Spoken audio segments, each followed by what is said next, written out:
E, desde o momento os trabalhadores do nosso país e da Rússia começaram a lutar corajosamente contra o governo czarista e contra os exploradores capitalistas, cada vez com mais frequência que os padres, nos seus sermões, se lançam contra os trabalhadores que lutam. É com extraordinário vigor que o clero combate os socialistas e tenta, por todos os meios, minimizá-los aos olhos dos trabalhadores. Os crentes que vão à igreja, nos domingos e dias festivos, são compelidos, cada vez com mais frequência, a ouvirem um violento discurso político, uma verdadeira denúncia do socialismo, em vez de ouvirem um sermão e nele obterem uma consolação religiosa. Em vez de confortarem as pessoas que estão cheios de preocupações e cansadas pela vida difícil, e que vão à igreja com fé no cristianismo, os padres fulminam os trabalhadores que estão em greve e os opositores do governo, e ainda mais, exortam-nos a suportar a pobreza e a opressão com humildade e paciência. Transformaram a igreja e o púlpito num lugar de propaganda política. Eles podem convencer-se facilmente que a luta do clero contra os sociais-democratas, não é de modo algum provocada por estes. Os sociais-democratas propõem-se, como objetivo, unirem-se e organizarem os trabalhadores na luta contra o capital, isto é, contra os exploradores que lhes sugam a última gota de sangue, e na luta contra o governo czarista que impede a libertação do povo. Mas nunca esses sociais-democratas conduzem os trabalhadores a lutar contra o clero ou tentar interferir com as crenças religiosas, de modo nenhum. Os sociais-democratas, de todo o mundo e do nosso próprio país, consideram a consciência e as opiniões pessoais como sendo sagradas. Todo homem pode ter aquela fé e aquelas opiniões que lhe pareçam capazes de assegurar a felicidade. Ninguém tem o direito de perseguir ou atacar a opinião religiosa particular dos outros. Isto é o que os socialistas pensam. E é por esta razão, entre outras, que os socialistas animam todo o povo a lutar contra o regime czarista, que está continuamente a violentar a consciência das pessoas, perseguindo católicos, católicos russos, judeus, heréticos e livres pensadores. São precisamente os sociais-democratas que aparecem mais fortemente em defesa da liberdade de consciência, sociais-democratas que estão a tentar aliviar o povo oprimido. Se entendermos devidamente os ensinamentos que os socialistas trazem à classe trabalhadora, o ódio do clero é ainda menos compreensível. Os sociais-democratas propõem-se por fim a exploração do povo pelos ricos. Pensar-se-ia que os servidores da igreja deveriam ter sido os primeiros a desempenhar-se desta tarefa, mais do que os sociais-democratas. Não é Jesus Cristo, de quem os padres são servidores, quem ensina que é mais fácil um camelo passar pelo furo de uma agulha que um rico. Os sociais-democratas tentam trazer a todos os países de todos os cidadãos. Se o clero realmente deseja que o princípio "ama o teu próximo como a ti mesmo" seja aplicado na vida real, por que é que não recebe bem e com entusiasmo a propaganda dos sociais-democratas? Os sociais-democratas tentam, através de uma luta desesperada e da educação e organização do povo, subtraí-lo à opressão em que se encontra e oferecer-lhe um melhor futuro para os filhos. Todos devem admitir que, neste ponto, o clero deveria abençoar os sociais-democratas, pois não é ao clero que eles servem, e sim a Jesus Cristo, que diz que "o que fizeres aos pobres é a mim que o fazeis". 4. Contudo vemos o clero, por um lado, excomungado e perseguindo os sociais-democratas, e por outro, mandando os trabalhadores sofrer com pacientemente ser explorados pelos capitalistas. O clero atira-se violentamente contra os socialistas-democratas, exorta os trabalhadores a não se revoltarem contra os dominadores, mas a submeter-se à opressão deste governo que mata o povo indefeso, que manda para a monstruosa carnificina da guerra milhões de trabalhadores, que persegue católicos russos e velhos crentes. 5. Assim, o clero, que se torna o porta-voz dos ricos, o defensor da exploração e opressão, põe-se a si próprio em flagrante contradição com a doutrina cristã. Os bispos e os padres não são os propagadores dos ensinamentos cristãos, mas os adoradores do bezerro de ouro. 6. E do chicote que açoita os pobres indefesos. Além disso, todos sabem que os próprios padres tinham proveito do trabalhador e extraem-lhe dinheiro por ocasião do batismo, casamento e funeral. Quantas vezes tem acontecido que o padre, chamado à cabeceira da cama de um doente para administrar os últimos sacramentos, se recusou a ir lá antes de serem pagos os seus honorários? O trabalhador vai, desesperado, vender ou hipotecar os seus últimos bens para ser capaz de dar uma consolação ao seu parente. É verdade que encontramos sacerdotes de outra espécie. Existem alguns que estão cheios de bondade e misericórdia e que não procuram lucros, estes estão sempre prontos a ajudar os pobres. Mas devemos admitir que são, sem dúvida, raros e que podem ser olhados da mesma maneira que graúnas brancas. A maior parte dos padres, de fato, se saúdam cortesmente os ricos e poderosos, perdoando-lhes silenciosamente toda a depravação e toda a iniquidade. Para com os trabalhadores, o clero comporta-se de maneira bem diferente. Pensa apenas em espezinhá-los sem piedade, em sermões ríspidos condenam a cobiça dos trabalhadores quando estes nada mais fazem do que defender-se contra os erros do capitalismo. A espantosa contradição entre as ações do clero e os ensinamentos do cristianismo deve levar-nos todos a refletir. Os trabalhadores espantam-se de como na luta da sua classe pela emancipação vão encontrar nos servidores as igrejas inimigos e não aliados. Como é que a Igreja desempenha o papel de defesa da opressão rica e sangrenta, em vez de ser o refúgio dos explorados? Para entender esse fenômeno estranho, basta lançar os olhos sobre a história da Igreja e examinar a evolução pela qual ela passou ao longo dos séculos. Segunda, os sociais-democratas desejam pôr em execução o estado de comunismo, é principalmente isso que o clero tem contra eles. Em primeiro lugar, é chocante notar que os padres de hoje, que combatem o comunismo, condenam, na realidade, os primeiros apóstolos cristãos. Estes não passaram, de fato, de ardentes comunistas. A religião cristã desenvolveu-se, como é bem conhecido, na Roma línea do Império, que fora, antes, rico e poderoso, compreendendo os países que são hoje a Itália e a Espanha, parte da França, parte da Turquia, a Palestina e outros territórios. O Estado de Roma, na época do nascimento de Jesus Cristo, parecia-se muito com o da Rússia czarista. Por um lado, ali vivia um punhado de gente rica, gozando da luxúria e todos os prazeres. Por outro lado, uma enorme massa de pobres apodrecia na pobreza, sobretudo um governo despótico, assentado na violência e na corrupção, exercia uma vil opressão. Todo o Império Romano foi mergulhado em completa desordem e cercado por ameaçadores inimigos externos. A soldadesca desenfreada, no poder, praticava as suas crueldades sobre a população desgraçada. A província estava deserta, a terra jazia abandonada, as cidades, especialmente Roma, a capital, estava cheia de uma pobreza chocante que erguia os olhos carregados de ódio para os palácios dos ricos. O povo estava sem pão, sem abrigo, sem vestuário, sem esperança e sem possibilidades de sair de sua pobreza. Há apenas uma diferença entre Roma na sua decadência e o Império dos Czares. Roma nada sabia de capitalismo, não existia ali a indústria pesada. Naquele tempo, a escravatura era a ordem de coisas estabelecidas em Roma. As famílias nobres, os ricos, os financeiros satisfaziam todas as suas necessidades pondo a trabalhar os escravos aprisionados nas guerras. Com o andar dos tempos, estas pessoas ricas tinham deitado a mão a quase todas as províncias da Itália, expoliando da terra os camponeses. Como se apropriavam de cereais, como tributo sem custo, davam-se ao luxo de abandonar, nos seus próprios estados, plantações magníficas, vinhas, pastagens, pomares e ricos jardins, cultivados por exércitos de escravos a trabalhar debaixo de chicote do capataz. Assim se havia formado em Roma um exército numerosos dos que nada possuíam, o proletariado, 7, não tendo mesmo a possibilidade de vender a força do seu trabalho.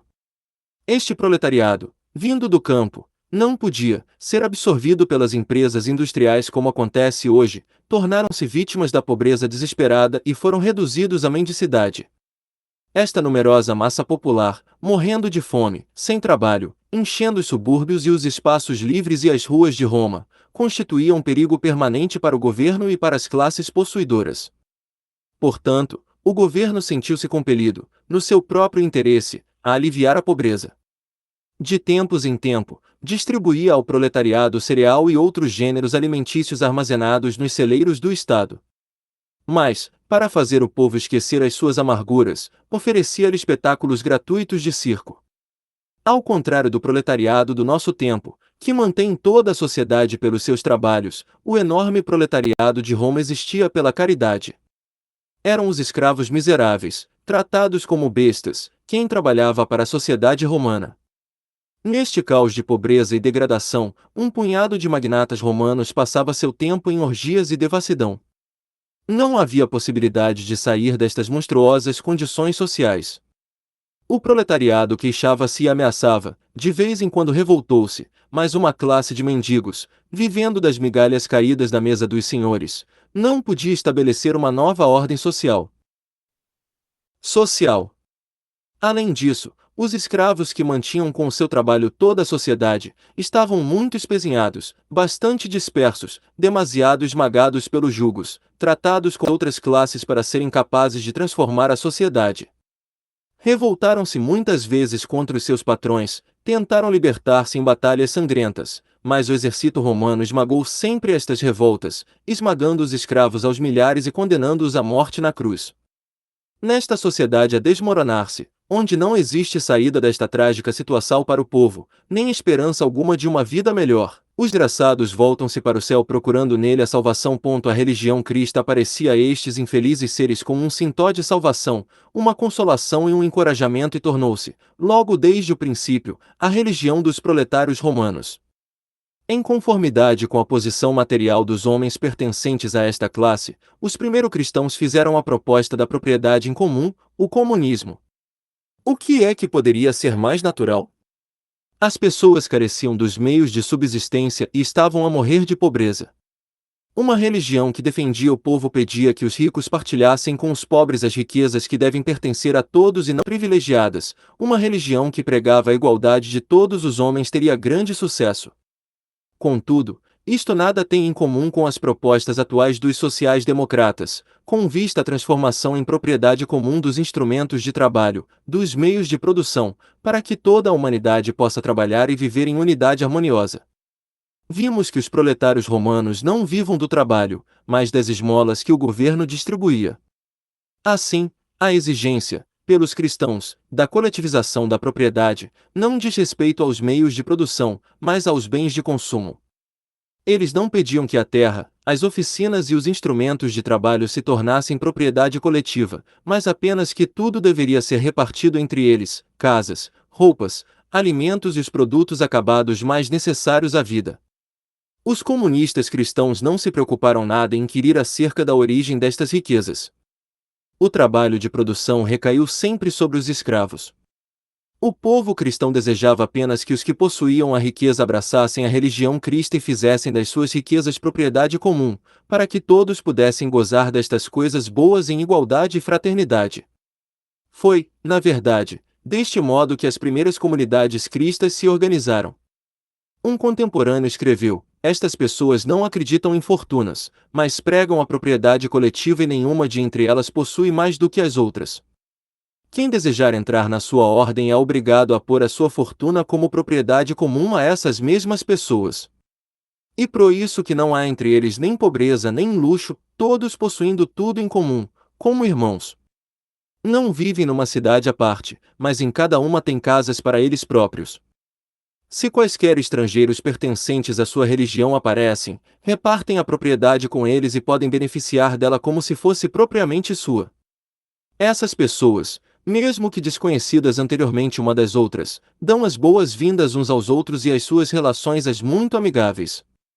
Quando viajam não levam nada senão uma arma para se defender dos ladrões. Em cada cidade tem o seu próprio administrador, que distribui roupa e alimento aos viajantes. Negócio não existe entre eles. Contudo, se um dos membros oferece algum objeto de que ele precisa, recebe outros objetos em troca. Mas também cada um pode pedir o que precisa mesmo que não possa dar em troca.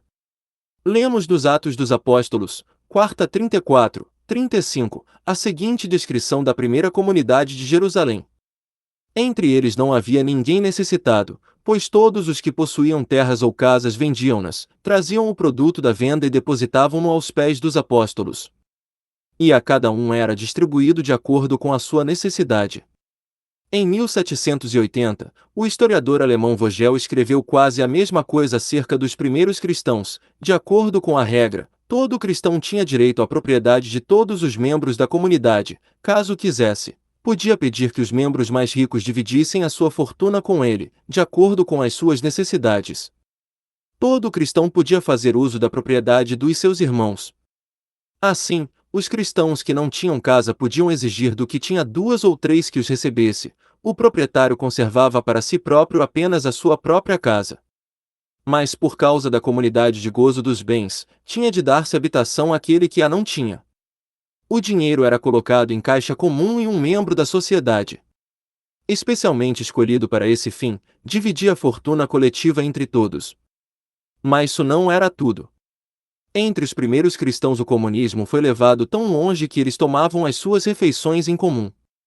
A sua vida familiar era portanto abolida. Todas as famílias cristãs, numa sociedade, viviam juntas, como uma única grande família.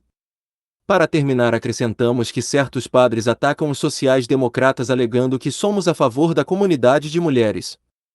Obviamente que isto é uma grande mentira proveniente da ignorância ou da ira do clero.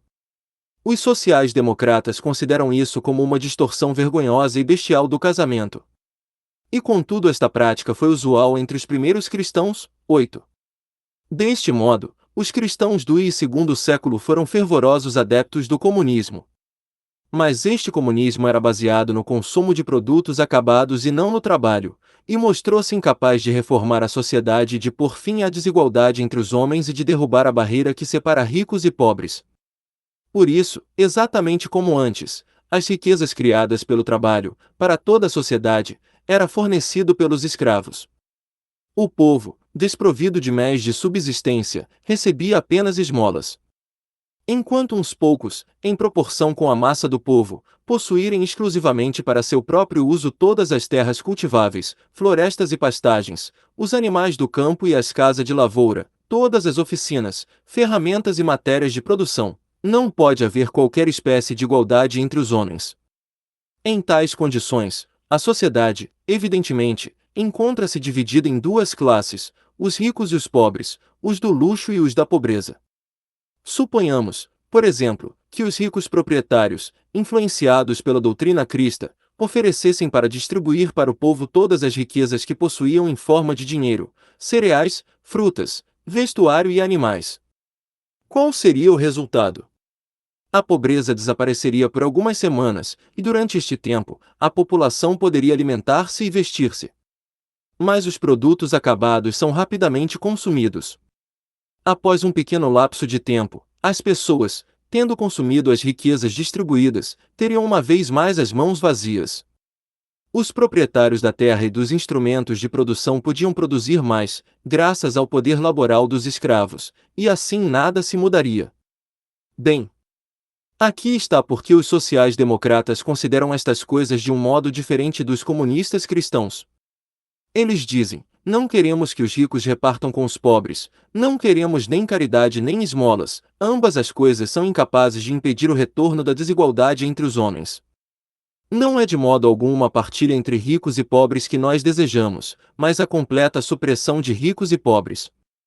Isto é possível desde que as fontes de toda a riqueza, a terra, em comum com todos os outros meios de produção e instrumentos de trabalho, se tornem propriedade coletiva do povo trabalhador que irá produzir para si próprio, de acordo com as necessidades de cada um.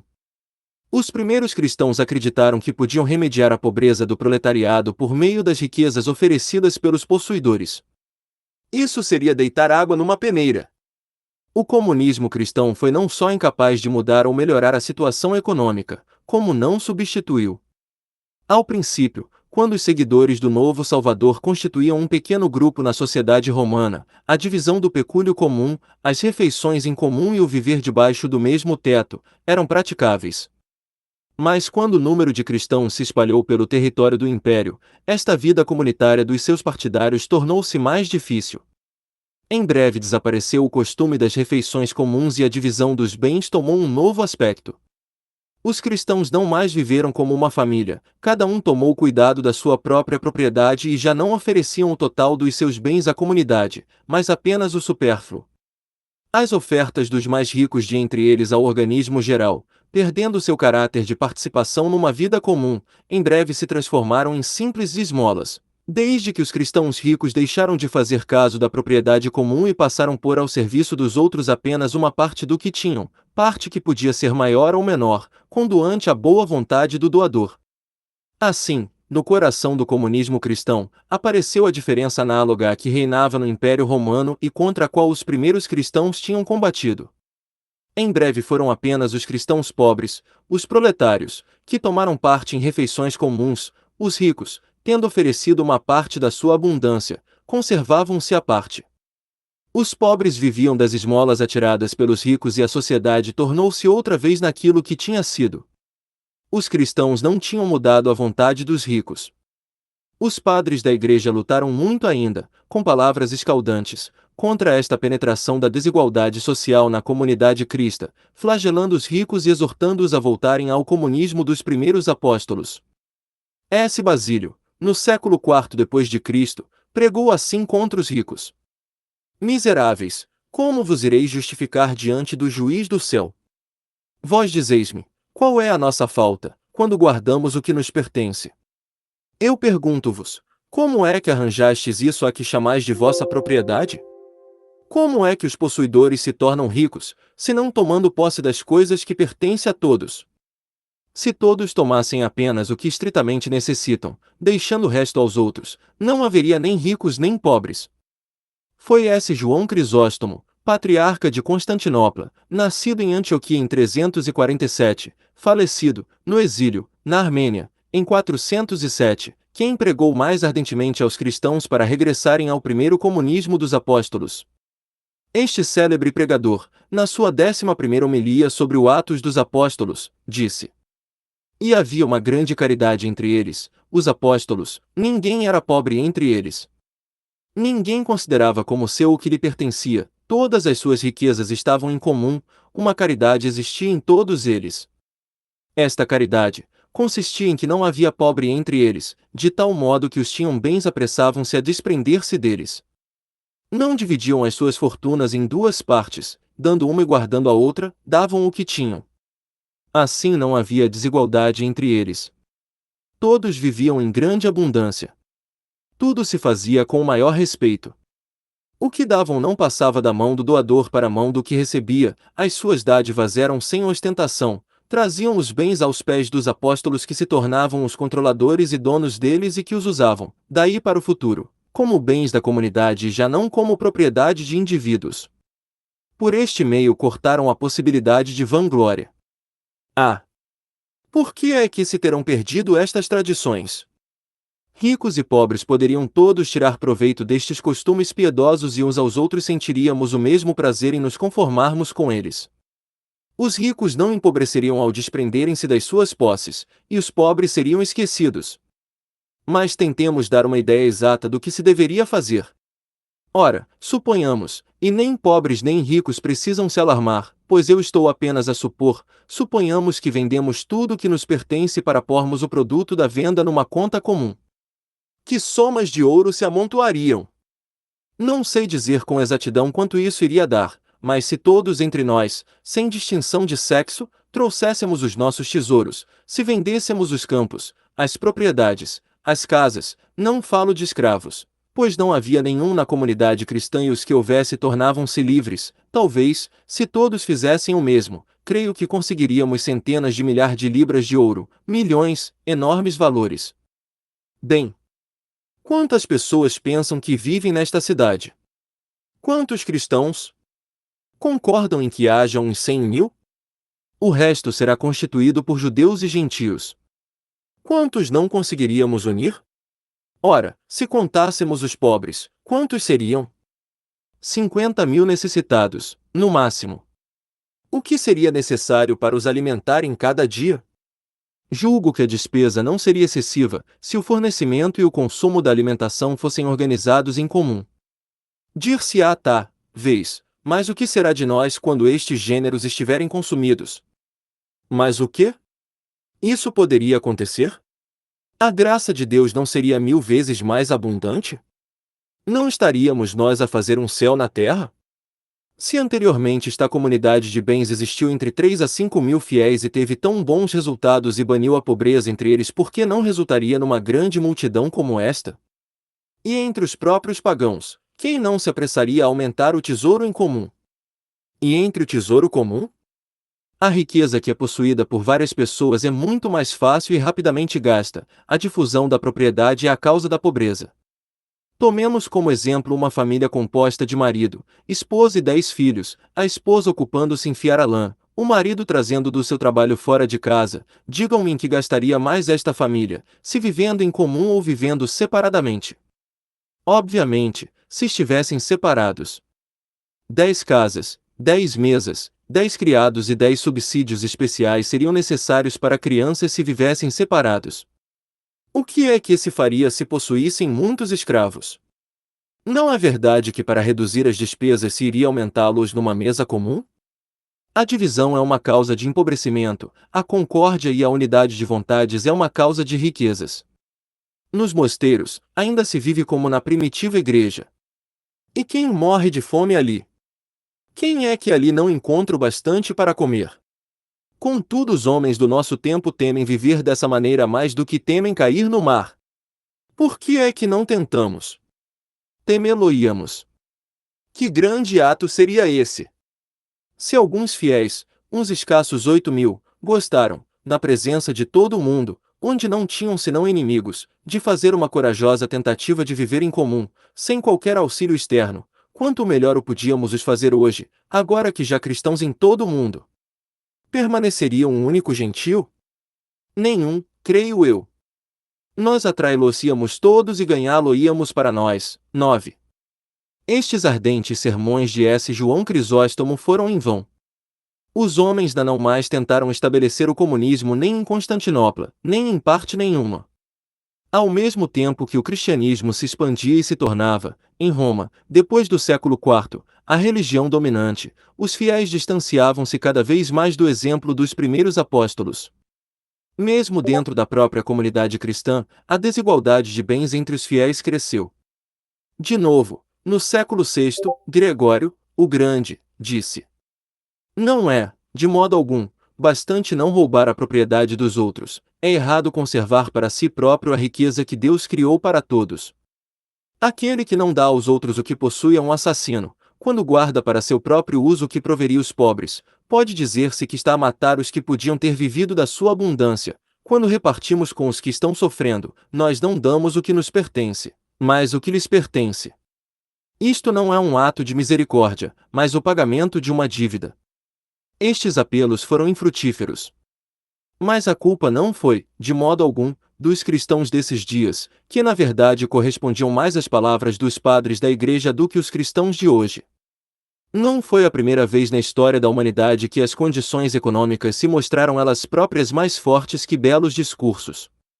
O comunismo, esta comunidade de consumo de bens, que os primitivos cristãos proclamaram, não podia ser posta em prática sem o trabalho comum de toda a população, na terra, como propriedade comum, e também em oficinas comunais. No período dos primeiros cristãos, era impossível iniciar o trabalho comunal, com meios comunais de produção, porque, como nós já afirmamos, o trabalho baseava-se, não em homens livres, mas em escravos que viviam à margem da sociedade. A cristandade não tentou abolir a desigualdade entre o trabalho de diferentes homens nem entre a sua propriedade. Razão pela qual, o seu esforço para suprimir a distribuição desigual dos bens de consumo não vingou. As vozes dos padres da Igreja proclamando o comunismo não encontraram eco. Além disso, estas vozes, em breve, tornaram-se cada vez menos frequentes, finalmente, caíram no silêncio completo. Os padres da Igreja cessaram de pregar a comunidade e a distribuição dos bens, porque o crescimento da comunidade cristã produziu mudanças fundamentais dentro da própria Igreja. Terceira. No princípio, quando o número de cristãos era pequeno, não existia clero no sentido próprio da palavra. Os fiéis, que formavam uma comunidade religiosa independente, uniam-se em comum, em cada cidade. Elegiam um membro responsável para dirigir o serviço de Deus e realizar as cerimônias religiosas. Todo cristão podia tornar-se bispo ou prelado. Estas funções eram coletivas, sujeitas à revogação, honorárias, e não comunicavam poder além do que a comunidade lhes conferia de livre vontade. 10. À medida que o número de fiéis crescia e as comunidades se tornavam mais numerosas e mais ricas, a gerência dos negócios da comunidade e o desempenho das tarefas tornou-se uma ocupação que exigia muito tempo e uma aplicação total. Como os que exerciam este ofício não podiam executar as suas tarefas e simultaneamente seus empregos privados, surgiu o costume de eleger entre os membros da comunidade um eclesiástico a quem eram exclusivamente confiadas estas funções. Portanto, estes funcionários da comunidade tinham de ser pagos pela sua devoção exclusiva às funções dela. Assim se formou dentro da igreja uma nova ordem de funcionários da igreja, que se separou do corpo principal dos fiéis, o clero. Paralelamente à desigualdade entre ricos e pobres, aí apareceu uma outra desigualdade, entre o clero e o povo. Os eclesiásticos, no princípio eleitos entre iguais com vistas a exercerem uma função temporal, em breve se guindaram a uma espécie de casta que governava o povo. Quanto mais as comunidades cristãs se tornavam numerosas nas cidades do grande Império Romano, tanto mais os cristãos, perseguidos pelo governo, sentiam a necessidade de se unirem para ganhar força. As comunidades, espalhadas por todo o território do Império, organizaram-se portanto numa única igreja. Esta unificação foi já uma unificação do clero e não do povo. Desde o século IV, os eclesiásticos das comunidades encontravam-se nos concílios. O primeiro concílio realizou-se em Nicéia, em 325. Desta forma se formou o clero, numa ordem separada do povo. Os bispos das comunidades mais ricas e poderosas tomavam a presidência dos concílios. É por isso que o bispo de Roma em breve se colocou a si próprio cabeça de toda a cristandade e se tornou o Papa. Assim um clero, organizado em hierarquia, do povo. Ao mesmo tempo, as relações econômicas entre o povo e o clero sofreram uma grande mudança. Antes da formação desta ordem, tudo o que os membros ricos da igreja ofereciam para a propriedade comum pertencia aos pobres. Depois, uma grande parte dos fundos era gasta em pagar ao clero e em administrar a igreja. Quando, no século IV, o cristianismo foi protegido pelo governo, e foi reconhecido em Roma como sendo a religião dominante, as perseguições dos cristãos terminaram e o culto deixou de ser exercido nas catacumbas ou em modestos compartimentos e passou para igrejas que começaram a ser construídas de uma forma cada vez mais magnificente. Estas despesas reduziram assim os fundos destinados aos pobres. Já no século V, os rendimentos da igreja eram divididos em 4 partes, a primeira para o bispo, a segunda para o clero menor, a terceira para a manutenção da igreja e era apenas a 4ª parte que era distribuída para os necessitados. A população cristã pobre recebia portanto uma soma igual à que o bispo recebia só para si próprio. Com o andar dos tempos foi-se perdendo o hábito de dar aos pobres a importância a eles destinada previamente. Sobretudo, quando o alto clero ganhou importância, os fiéis deixaram de ter o domínio sobre a propriedade da igreja. Os bispos davam aos pobres a seu bel prazer. O povo recebia esmolas do seu próprio clero. E não só. No princípio da cristandade, os fiéis faziam ofertas voluntárias para o tesouro comum. Logo que a religião cristã se tornou uma religião de Estado, o clero exigia que as ofertas fossem trazidas tanto pelos pobres como pelos ricos. Desde o século VI o clero impôs uma taxa especial, o dízimo, a 10ª parte das colheitas, que tinha de ser paga à igreja. Esta taxa esmagava o povo como um pesado fardo. Durante a Idade Média, tornou-se um verdadeiro flagelo para os camponeses oprimidos pela servidão. O dízimo era imposto sobre qualquer porção de terra, sobre qualquer propriedade. Mas foi sempre o servo quem pagou com seu trabalho. Assim os pobres não só perderam o apoio e a ajuda da igreja, mas viram os padres aliarem-se com os seus outros exploradores, príncipes, nobres, agiotas. Na Idade Média, enquanto a população trabalhadora se afundava em pobreza através da escravidão, a igreja tornava-se cada vez mais rica. Além dos dízimos e de outras taxas, a igreja beneficiava-se, neste período, de grandes doações, legados feitos por ricos libertinos de ambos os sexos que desejavam compensar, no último momento, a sua vida de pecado. Deram e voltaram a dar à igreja dinheiro, casas, aldeias inteiras com os seus servos e algumas vezes rendas de terra ou direitos consuetudinários de trabalho. Deste modo a igreja adquiriu uma enorme riqueza. Ao mesmo tempo o clero deixou de o ser, para passar a ser o administrador da riqueza que a igreja tinha recebido. Foi abertamente declarado, no século XII, ao formular-se uma lei que se diz vir da Sagrada Escritura, que a riqueza da igreja pertence não aos fiéis, mas é propriedade individual do clero e do seu chefe, para o Papa, sobretudo. As posições eclesiásticas, portanto, ofereciam as melhores oportunidades para obter grandes rendimentos. Cada eclesiástico dispunha da propriedade da igreja como se fosse sua e largamente a doava aos seus parentes, filhos e netos. Por este meio, os bens da igreja foram pilhados e desapareceram nas mãos dos familiares do clero. Por esta razão, os papas declararam-se como proprietários soberanos das fortunas da igreja e ordenaram o celibato do clero para o manter intacto e impedir que seu patrimônio fosse disperso. O celibato foi decretado no século XIII, devido à posição do clero. Ainda para impedir a dispersão da riqueza da Igreja, em 1927 o Papa Bonifácio VIII proibiu aos eclesiásticos de fazer oferta dos seus rendimentos aos leigos, sem permissão do Papa. Assim a Igreja acumulou enorme riqueza especialmente em terras lavradias e o clero de todos os países cristãos tornou-se o mais importante proprietário de terras. Possuía algumas vezes um terço ou mais do que um terço de todas as terras do país. Os camponeses pagavam não só os impostos de trabalho mas o dízimo igualmente, e não só nas terras dos príncipes e dos nobres mas também em enormes áreas onde trabalhavam diretamente para bispos, párocos e conventos. Entre todos os poderosos senhores dos tempos feudais, a Igreja aparecia como o maior de todos os exploradores. Na França, por exemplo, no fim do século XVIII, antes da Grande Revolução, o clero possuía a quinta parte de todo o território do país com um rendimento anual de cerca de 100 milhões de francos.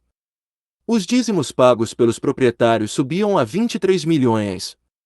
Esta soma ia engordar 2.800 prelados e bispos, 5.600 superiores e priores, 60 mil párocos e curas e 24 mil monges e 36 mil freiras que enchiam os conventos. Este exército de padres estava livre de impostos e de obrigações de serviço militar. Nos tempos de calamidade, guerra, más colheitas, epidemias, a Igreja pagava ao Tesouro de Estado uma taxa voluntária que nunca exercida 16 milhões de francos. O clero, assim privilegiado, constituía, com a nobreza, uma classe dominante vivendo à custa de sangue e do suor dos servos. Os altos postos na igreja e os que pagavam melhor eram distribuídos somente aos nobres e permaneciam nas mãos da nobreza. Consequentemente, no período de escravidão, o clero foi aliado da nobreza dando-lhe apoio e ajuda para oprimir o povo a quem nada oferecia senão sermões, de acordo com os quais o povo devia permanecer humilde e resignar-se com a sua sorte. Quando o proletariado do campo e da cidade se levantava contra a opressão e escravatura, encontrava no clero um opositor feroz. É também verdade que mesmo dentro da igreja havia duas classes, o alto clero que absorvia toda a riqueza, e a grande massa dos curas rurais cujos modestos recursos não iam além de 500 a 2.000 francos anuais. Portanto, esta classe revoltava-se contra o clero superior e, em 1789, durante a Grande Revolução, juntou-se ao povo para combater contra o poder da nobreza eclesiástica e laica. Assim foram as relações entre a Igreja e o povo modificadas com o andar dos tempos. A cristandade começou como uma mensagem de consolação aos deserdados e pobres. Trazia uma doutrina que combatia a desigualdade social e o antagonismo entre ricos e pobres, ensinou a comunidade de riquezas. Em breve este templo de igualdade e fraternidade tornou-se uma nova fonte de antagonismos sociais. Tendo abandonado a luta contra a propriedade individual que tinha sido feita pelos primeiros apóstolos, o clero juntou ele próprio riquezas, aliou-se com uma classe dominante que vivia a explorar o trabalho da classe trabalhadora. Nos tempos feudais a igreja pertencia à nobreza, à classe dominante, e defendia ferozmente o poder desta contra-revolução. No fim do século XVIII e princípios do século XIX, o povo da Europa Central varreu a escravatura e os privilégios da nobreza. Nesta altura, a igreja aliou-se outra vez às classes dominantes, à burguesia industrial e comercial. Hoje, a situação mudou e o clero já não possui grandes estados, mas possui capital que tenta tornar produtivo pela exploração do povo através do comércio e indústria, como fazem os capitalistas. A Igreja Católica na Áustria possuía, de acordo com as suas próprias estatísticas, um capital de mais de 813 milhões de coroas, 10, das quais 300 milhões eram em terras lavradias e em propriedades, 387 milhões em obrigações e além disso emprestou a juros total de 70 milhões aos donos de fábricas e aos homens de negócios. Eis como a Igreja, adaptando-se aos tempos modernos, se mudou para uma forma capitalista industrial e comercial a partir de um domínio feudal. Como outrora, ela continua a colaborar com a classe que se enriquece à custa do proletariado rural. Esta mudança é ainda mais espantosa na organização dos conventos. Em certos países, tais como a Alemanha e a Rússia, os mosteiros foram suprimidos há muito tempo. Mas onde ainda existem, na França, Itália e Espanha, tudo evidencia o papel enorme desempenhado pela Igreja no regime capitalista. Na Idade Média, os conventos eram o refúgio do povo. Era aí que procuravam refugiar-se para se livrar da severidade dos senhores e príncipes. Era aí que encontravam alimento e proteção em caso de pobreza extrema. Os conventos não recusavam pão e sustento aos esfomeados. Não esqueçamos, especialmente, que a Idade Média nada sabia de comércio como é normal nos nossos dias. Toda a propriedade, todo o convento produzia em abundância para si próprio, graças ao trabalho dos servos e dos artífices. Muitas vezes as provisões em reserva não tinham saída. Quando produziam mais cereal, mais legumes, mais madeira do que era necessário para o consumo dos monges, o excedente não tinha valor. Não havia comprador para ele nem todos os produtores se podiam preservar. Nestas condições, os conventos cuidavam gratuitamente dos seus pobres, em todo caso oferecendo-lhe apenas uma pequena parte do que tinha sido extraído aos seus servos. Este era o costume normal neste período e quase todas as propriedades pertencentes à nobreza procediam do mesmo modo. De fato, os conventos beneficiavam consideravelmente desta benevolência, tendo fama de abrir as suas portas aos pobres, recebiam grandes dádivas e legados dos ricos e poderosos. Com o aparecimento do capitalismo e da produção para troca, todos os objetos adquiriram um preço e tornaram-se negociáveis. Nesta altura, os conventos, as casas dos senhores e dos eclesiásticos cessaram os seus benefícios. O povo não encontrou aí mais refúgio. Eis uma razão, entre outras, porque no princípio do capitalismo, no século XVIII, quando os trabalhadores não estavam ainda organizados para defender os seus interesses, apareceu uma pobreza não aterrorizadora que parecia que a humanidade tinha regressado aos dias da decadência do Império Romano. Mas enquanto a Igreja Católica, nos primeiros tempos, se esforçou por auxiliar o proletariado romano pregando o comunismo, a igualdade e a fraternidade, no período capitalista agiu de um modo completamente diferente. Procurou sobretudo beneficiar com a pobreza do povo, pôs a mão de obra barata a trabalhar. Os conventos tornaram-se literalmente infernos de exploração capitalista, tanto piores quanto tinham ao seu serviço mulheres e crianças. A causa judicial contra o convento Bom Pastora, em França, em 1903, foi um exemplo retumbante destes abusos. Rapariguinhas de 12, 10 e 9 anos eram compelidas a trabalhar em condições abomináveis, sem descanso, arruinando os olhos e a saúde e eram mal alimentadas e sujeitas à disciplina de prisão. Nesta altura, os conventos estão quase abolidos na França e a Igreja perde a oportunidade de exploração capitalista direta. O dízimo, o açoite dos servos, tinha sido igualmente abolidos há muito tempo. Isto não impede o clero de extorquir dinheiro à classe trabalhadora por outros métodos, especialmente através de missas, casamentos, funerais e batismos. E os governos que sustentam o clero obrigam o povo a pagar o seu tributo. Mas, em todos os países exceto nos USA e na Suíça, onde a religião é um assunto pessoal, a Igreja recebe do Estado enormes somas que obviamente provêm do duro trabalho do povo. Por exemplo, na França os gastos com o clero sobem 40 milhões de francos por ano. Para resumir, é o trabalho de milhões de explorados que assegura a existência da Igreja, do governo e da classe capitalista. As estatísticas relativas ao rendimento da Igreja na Áustria dão a ideia da considerável riqueza da Igreja, que foi outrora refúgio dos pobres. Há 5 anos, isto é, 19.000, as suas receitas anuais ascendiam 35 milhões. Assim, no decurso de um só ano, punha de lado 25 milhões à custa do suor e sangue derramados pelos trabalhadores. Aqui estão alguns detalhes desse orçamento. O arcebispo de Viena, com rendimento anual de 300.000 coroas, e com despesas não superiores à metade dessa quantia, fazia 150.000 coroas de que economias, por ano. O capital fixo do arcebispado era de cerca de 7 milhões de coroas. O arcebispo de Praga goza de um rendimento superior a R$ 500.000 e tem cerca de 300 mil de despesas, o seu capital atinge quase 11 milhões de coroas.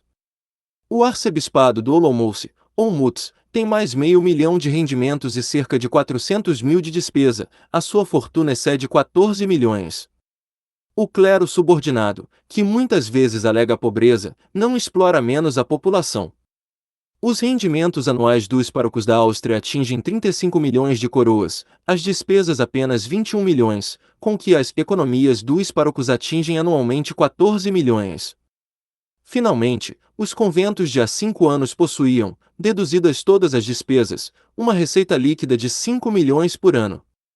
Estas riquezas cresciam todos os anos, enquanto a pobreza dos trabalhadores explorados pelo capitalismo e pelo Estado crescia de ano para ano. No nosso país, e em toda a parte, o estado de coisas é exatamente como na Áustria. Quarta. Depois de termos revistos resumidamente a história da Igreja, não podemos surpreender-nos que o clero apoie o governo czarista e os capitalistas contra os trabalhadores revolucionários que lutam por um futuro melhor. Os trabalhadores com consciência de classe, organizados no Partido Social Democrata, lutam por dar realidade à ideia da igualdade social e da fraternidade entre homens, objetivo que fora anteriormente da Igreja cristã. Não é possível empreender a igualdade quer numa sociedade baseada na escravatura quer numa sociedade baseada na servidão. Torna-se possível entendê-la no nosso tempo, isto é, no regime do capitalismo industrial.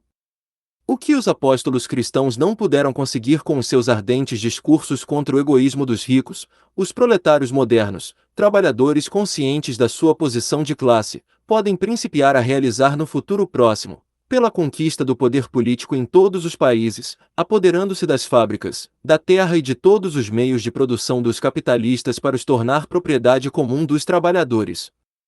O comunismo que os sociais-democratas têm em vista não consiste na distribuição entre pobres, ricos e preguiçosos da riqueza produzida por escravos e servos, mas no trabalho comum honesto e unido e no gozo honesto dos frutos comuns desse trabalho. O socialismo não consiste em dádivas generosas feitas pelos ricos aos pobres, mas na abolição total de toda a diferença entre ricos e pobres, obrigando todos igualmente a trabalhar de acordo com a sua capacidade para se suprimir a exploração do homem pelo homem. Com o propósito de estabelecer a ordem socialista, os trabalhadores organizaram-se no Partido Social Democrata dos Trabalhadores que se propõe a este fim. Eis porque a social-democracia e o movimento dos trabalhadores enfrentam o ódio feroz das classes proprietárias que vivem à custa dos trabalhadores. As enormes riquezas acumuladas pela Igreja, sem qualquer esforço da sua parte, vêm da exploração e da pobreza do povo trabalhador. A riqueza dos arcebispos e bispos, dos conventos e paróquias, a riqueza dos donos das fábricas, e dos comerciantes e dos proprietários de terras, é comprada ao preço de esforços desumanos dos trabalhadores da cidade e do campo. Qual é a única origem das dádivas e dos legados que os ricos senhores fazem à Igreja? Obviamente que não é o trabalho das suas mãos e o suor dos seus rostos, mas a exploração dos trabalhadores que trabalham sem descanso para eles, servos ontem, assalariados hoje.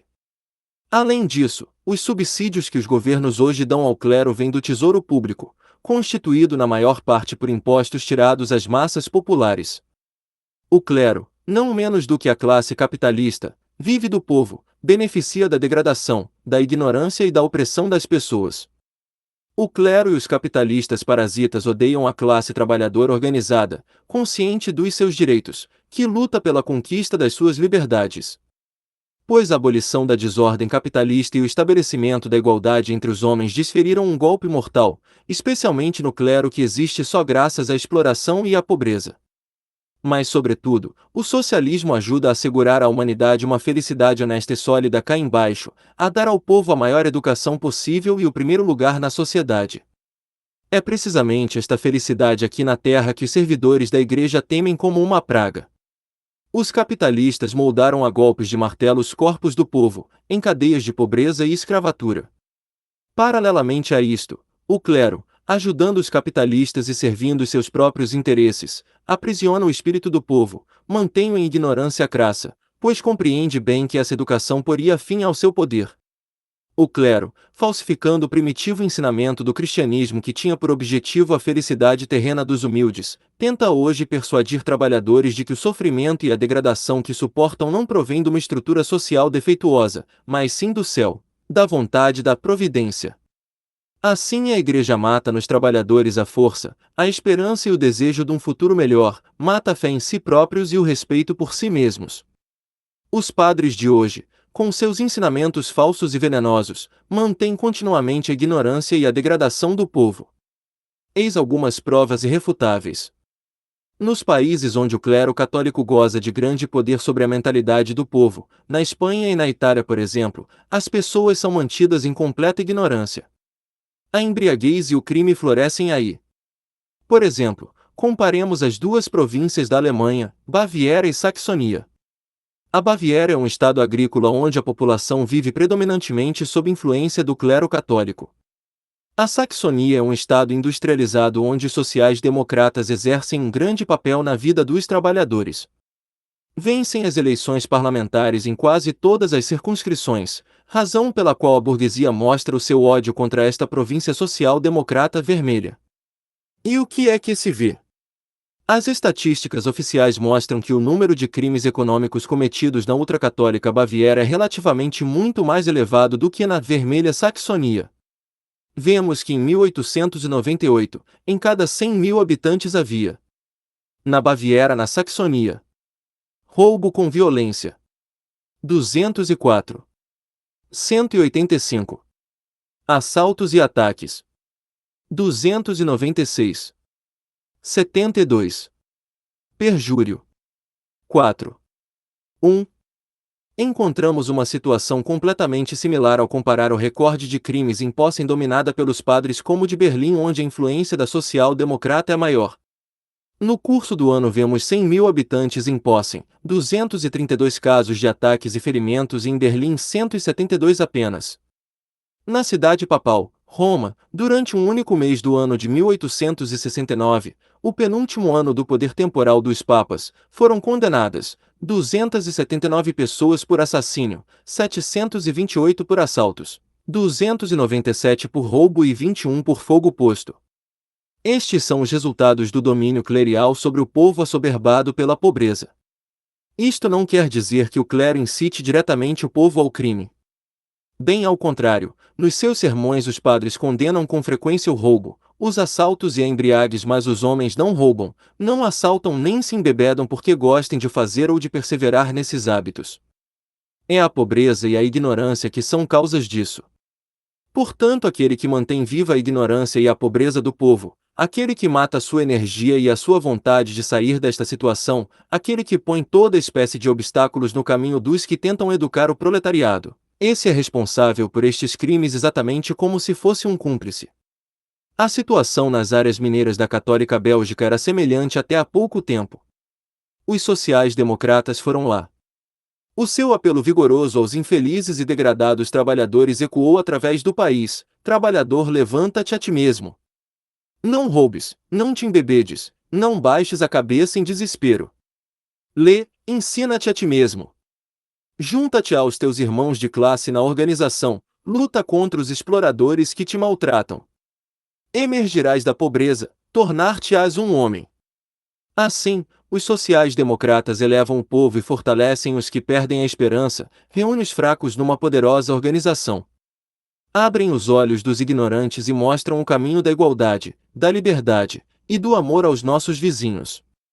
Por outro, os servos da Igreja trazem ao povo apenas palavras de humilhação e desencorajamento. E, se Cristo aparecesse hoje na terra, atacaria com certeza os padres, os bispos e arcebispos que defendem os ricos e vivem explorando os desafortunados, como outrora atacou os comerciantes que expulsou do templo para que a presença ignóbil deles não maculasse a casa de Deus. Eis porque rebentou uma luta desesperada entre o clero, suporte da opressão, e os sociais-democratas anunciadores da libertação. Nesta luta não há comparação com a da noite escura e a do sol nascente? Porque os padres não são capazes de combater o socialismo com a inteligência e a verdade, têm de recorrer à violência e à maldade. As suas falas de Judas caluniam os que levantam a consciência de classe. Por meio de mentiras e calúnias tentam manchar todos os que oferecem as suas vidas pela causa dos trabalhadores. Estes servidores e adoradores do bezerro de ouro suportam e aplaudem os crimes do governo czarista e defendem o trono do último déspota que oprime o povo como Nero. Mas é em vão que os indignais, que desesperais, que degenerais de servidores da cristandade e vos tornais servidores de Nero. É em vão que ajudais os nossos assassinos, em vão protegeis os exploradores do proletariado sob o sinal da cruz.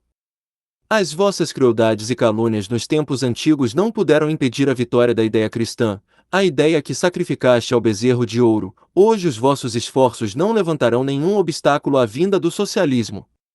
Hoje sois vós, com as vossas mentiras e ensinamentos, que sois pagãos, e somos nós quem traz aos pobres, aos explorados, as novas da fraternidade e da igualdade. Somos nós quem está a marchar para a conquista do mundo, como fez aquele que outrora proclamou que é mais fácil a um camelo passar pelo fundo de uma agulha do que a um rico entrar no reino do céu. V. Algumas palavras finais. O clero tem ao seu dispor dois meios para combater a social-democracia. Onde o movimento da classe trabalhadora começa a ser reconhecido, como é o caso do nosso país, Polônia, onde as classes dominantes ainda têm esperança de a esmagar, o clero combate os socialistas com sermões ameaçadores, caluniando-os e condenando a cobiça dos trabalhadores. Mas nos países onde as liberdades políticas estão estabelecidas e onde o Partido dos Trabalhadores é poderoso, como por exemplo na Alemanha, França e Holanda, aí o clero procura outros meios. Esconde o seu fim real e já não encara os trabalhadores como um inimigo declarado, mas como um falso amigo. Deste modo vereis os padres a organizar os trabalhadores e a fundar federações industriais cristãs. Desta maneira tentam apanhar peixe na sua rede, atrair os trabalhadores a esta ratoeira de falsas federações onde ensinam a humildade, ao contrário das organizações da social-democracia que têm em vista lutar e defender-se contra a opressão. Quando o governo czarista finalmente cair sob os golpes do proletariado revolucionário na Polônia e da Rússia, e quando a liberdade política existir no nosso país, então veremos o mesmo arcebispo Popiel e os mesmos eclesiásticos que hoje trovejam contra os militantes começarem repentinamente a organizar os trabalhadores em associações cristãs e nacionais para conduzi-los. Já estamos no princípio desta atividade subterrânea da democracia nacional que assegura a colaboração futura com os padres e hoje os ajuda a difamar os sociais-democratas. Os trabalhadores devem, portanto, ser avisados do perigo para que não se deixe apanhar na vitória próxima da revolução, pelas palavras doces dos que hoje, do alto dos seus púlpitos, ousam defender o governo czarista, que mata os trabalhadores, e o aparelho repressivo do capital, que é a causa principal da pobreza do proletariado. Para os defender contra o antagonismo do clero no tempo presente, durante a Revolução e contra a sua falsa amizade de amanhã, depois da Revolução, é necessário aos trabalhadores organizarem-se no Partido Social Democrata. E aqui está a resposta a todos os ataques do clero: a social-democracia de modo algum combate os sentimentos religiosos. Ao contrário, procura completa liberdade de consciência para todo o indivíduo e a mais ampla tolerância possível para qualquer fé e qualquer opinião. Mas desde o momento que os padres usam o púlpito como um meio de luta contra as classes trabalhadoras, os trabalhadores devem lutar contra os inimigos dos seus direitos e da sua libertação. Porque o que defende os exploradores e o que ajuda a prolongar este regime presente de miséria, esse é que é o inimigo mortal do proletariado, quer esteja de batina ou de uniforme de polícia.